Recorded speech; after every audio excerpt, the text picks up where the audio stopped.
Morning guys, ito na nga pala yung mga nahuli naming tilapia sa nabutas. So yung ibang nahuli namin, niluto namin, ginawa namin paksiw. So ito guys, gagawin namin daing na daing na tilapia. Tuturuan namin kayo kung paano matanggal yung lansa, paano magkaliskis, paano magbiyak. Kailangan guys na gloves kayo kasi hindi namin tinanggal yung palikpik kaya medyo matalim siya.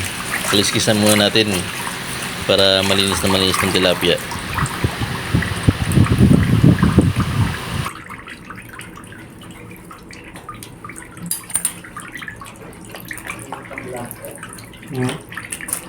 Siyempre, sayang ang video.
Malinis na ito guys itong ating tilapia. So, simulan natin siyang daingin.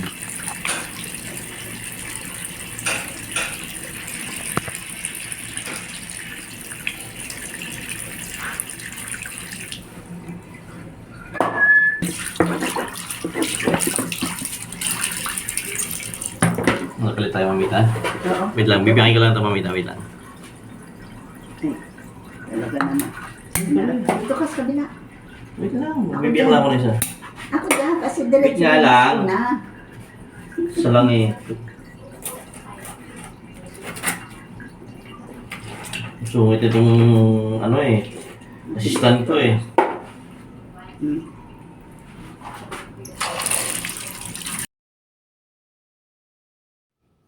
Ito guys, malinis na yung mga tilapiyang dinaing natin. Titimplahan naman natin. So ang ginamit ko dito guys, iodized salt sa kasuka lang naman. Sa inyo na lang kung lalagyan nyo ng paminta, bawang. Pang personal lang to guys ha. Para pasarapin natin. So ang ginawa ko dito guys, tansyahin nyo lang kung gaano kaalat ang gusto nyo. Hindi ko na lahat tong kasi ang ginamit ko dito iodized salt kaya medyo maalat siya. Compare sa rock salt.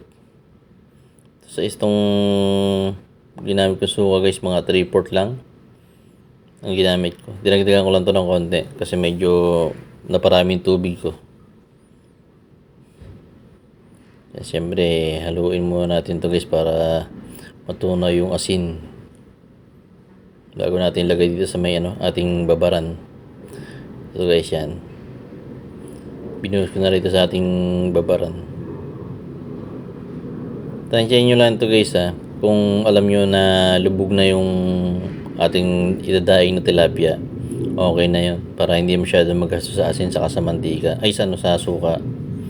So ayan guys, isa-isa na natin itong ibaba dito sa may suka na may asin. Kayo nasa sa inyo kung lalagyan nyo ng bawang. Mas masarap kung may bawang ito guys. Yan, makita nyo guys, lubog siya. Saktong lubog lang siya sa sa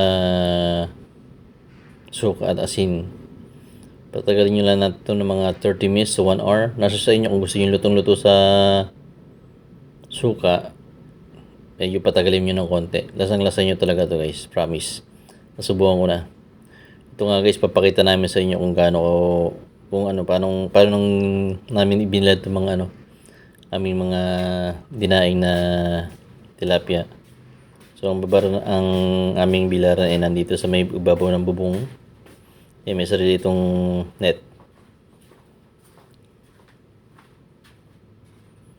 Yan guys, medyo malabo lang caption niya eh. Pero lalapitan natin to para makita yung gaano kala ano. Ito yung ating ano. Tropa si Boss AJ Mix Vlog. Paki-subscribe na rin ang kanyang channel.